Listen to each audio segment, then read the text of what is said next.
Welcome back to the channel. Today I'm going to be talking about The Fund, Ray Dalio, Bridgewater Associates, and The Unraveling of a Wall Street Legend by Rob Copeland.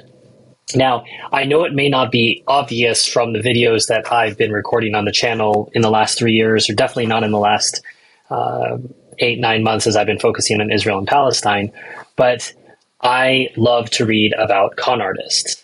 I can't explain exactly why I like to read about con artists, but I think I'd like to learn all the different ways that we as humans can be gullible and stupid and fall into lies and traps.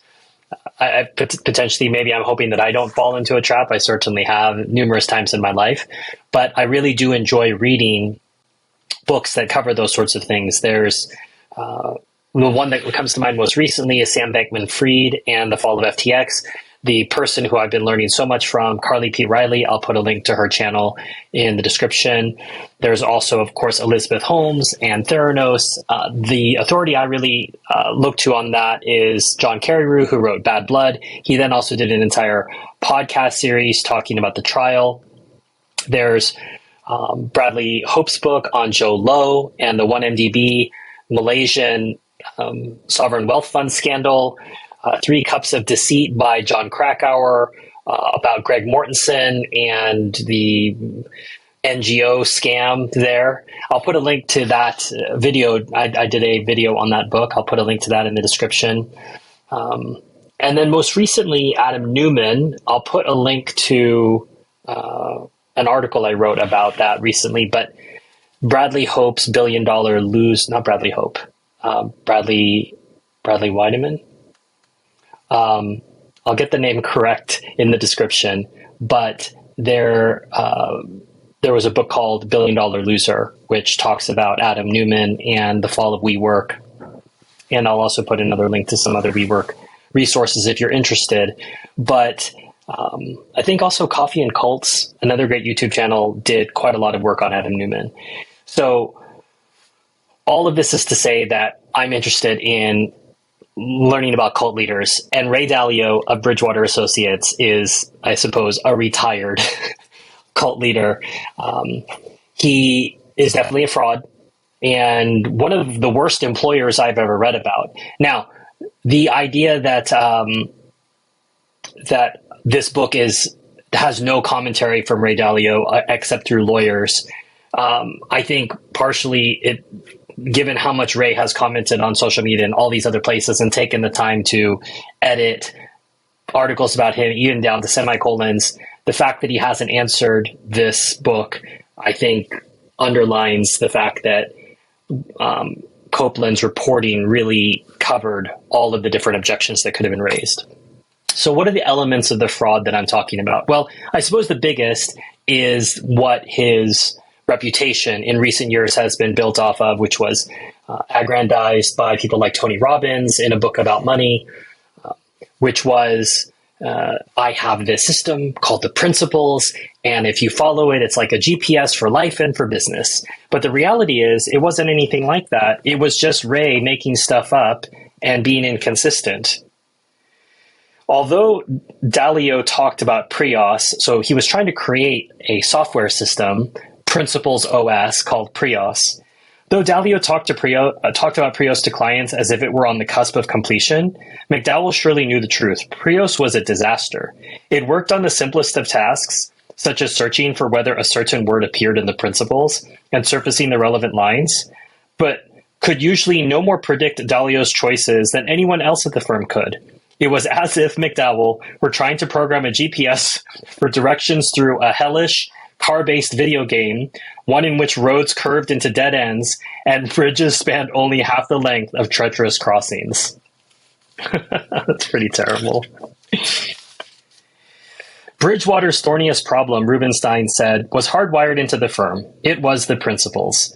Dalio's ever-expanding rulebook, Rubenstein said, was a kaleidoscope of contradictions and a barely veiled weapon for abuse. The burgeoning ranks of the Politburo, auditors, principals captains, and other enforcers at the firm professed to be devoted to enforcing openness and truth, but they had the exact opposite impact. They created a climate of fear and were a constant reminder that anyone who didn't fall in with the company line would suffer immediate consequences. I mean, Another big part of what he would brag about when he would go on television about radical transparency and telling hard truths. And over in the text, we have examples of where he is told a hard truth and he effectively fires somebody or ignores it over and over. And I'm not saying that it's easy to deal with hard truths as an employer, but if you go around telling everybody that this is your identity and then you don't follow it, expect to be absolutely roasted when someone calls you out on it. An early common problem for incoming employees was that a generally blank baseball card, so they would use this card ranking system, devoid of ratings, was an invitation to be branded with negative dots by one's colleagues. There was little incentive to stick out and every incentive to pile on. It took only a few days for newcomers to figure out that the best way to earn high ratings was to agree with others already ranked highly. This inevitably meant hewing closely to the views of the hedge fund's top brass. Dalio or Jensen would not uncommonly stop a meeting in its tracks and poll the room on whether some subordinate was doing a good job. How Dalio felt on the topic was rarely a mystery.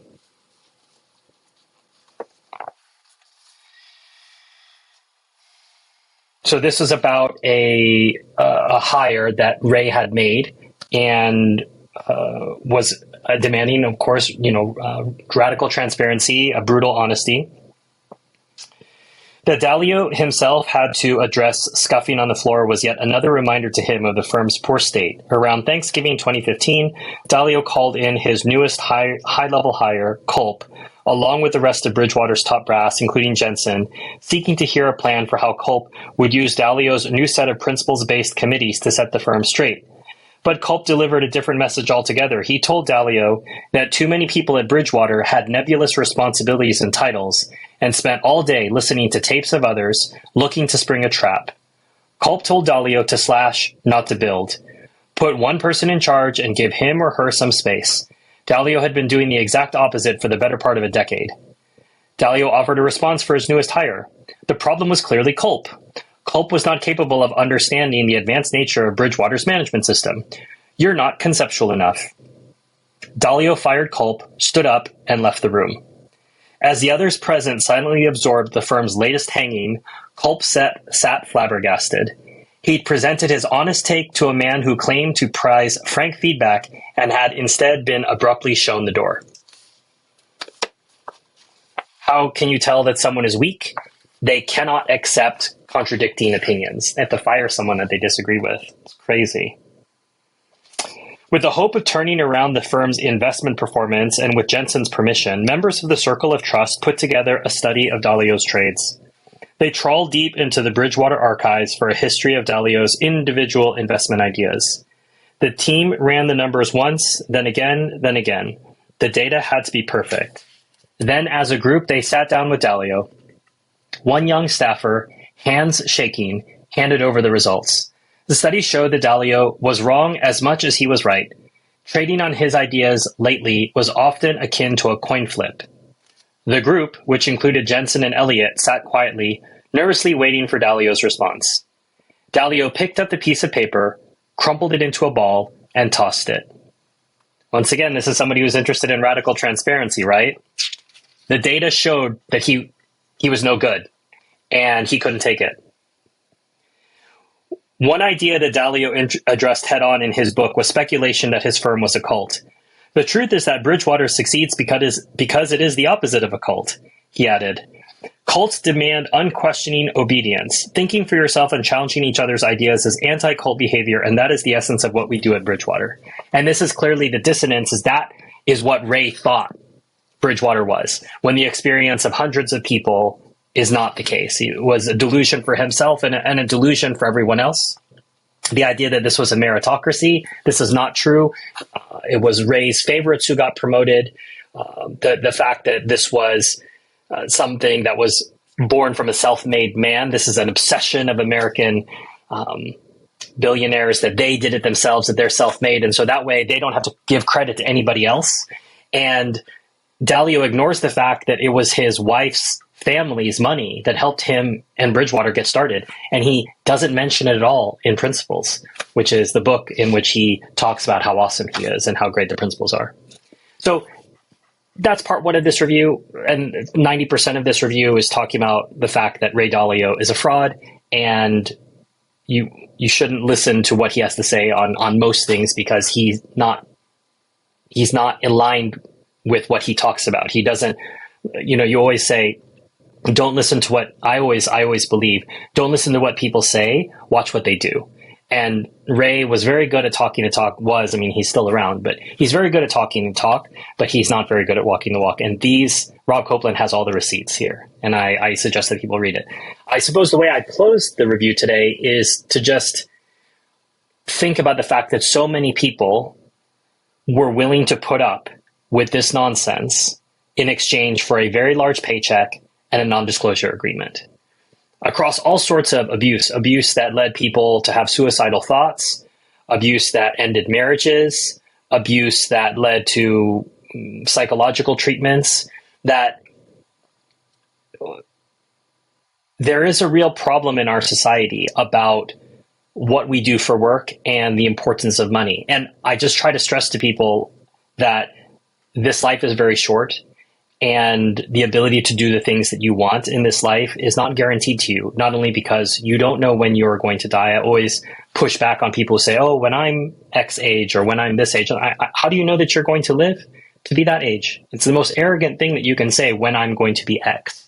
There are better people than you and me who have died long before that age, and they didn't know that they would. So, treasure every day that you have, but don't mortgage your life just for money. It's a horrible thing. If you look back, 10 years later, I spent at Bridgewater, and oh yes, it was horrible, but I have all this money to show for it. It's like, so what you're saying is 10 years of your life is worth this, and all the humiliation that came with it. And it was discouraging to find out that, yes, there were a number of people that were willing to put up with it. There were also a number of people who didn't and resigned with their honor and some dignity.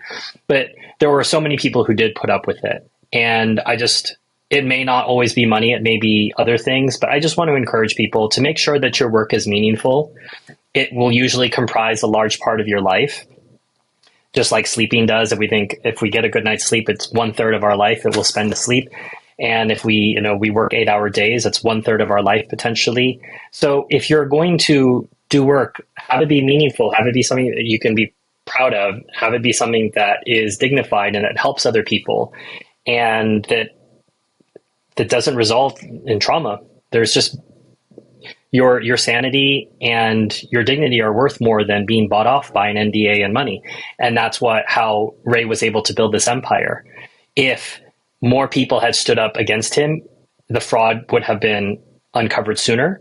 And a lot of people would have saved a lot of money too, because Bridgewater ended up performing terribly in the later years when it was exposed that Ray had lost his touch, and it was really all Ray. It wasn't the principals at all. It wasn't crowdsourcing like he was saying it was. It was just one guy who was hot for a little while and then cooled off, just like everyone else does. So if you're interested in learning more, you can obviously buy the book yourself. There's a link to it to buy it in the description below. I also, like I said, I'll link to all of the different YouTube creators and articles and reviews that I've done that I mentioned in the very beginning of this review. If you'd like to support the channel even more, feel free to become a member of my Patreon or become a member of my YouTube, and you'll get early releases of videos like this one. And you'll also have the opportunity to chat with me privately about different books that you're interested in or suggest books for the future. As I say, right now we're looking at 2025. You can also buy a book from my Amazon wishlist, which once again I said would go towards 2025. And a reminder that in 2024, any proceeds from any of these channels, a portion of those proceeds are going to go towards the Palestine Children's Relief Fund, which helps get medical care to children in Palestine who would not otherwise be able to get it. I encourage you to support them directly. Even if you don't support my channel, please consider going to their link and supporting them directly. They need your help, and so did the children in Palestine, and they're a great charity. Until next time, enjoy your reading.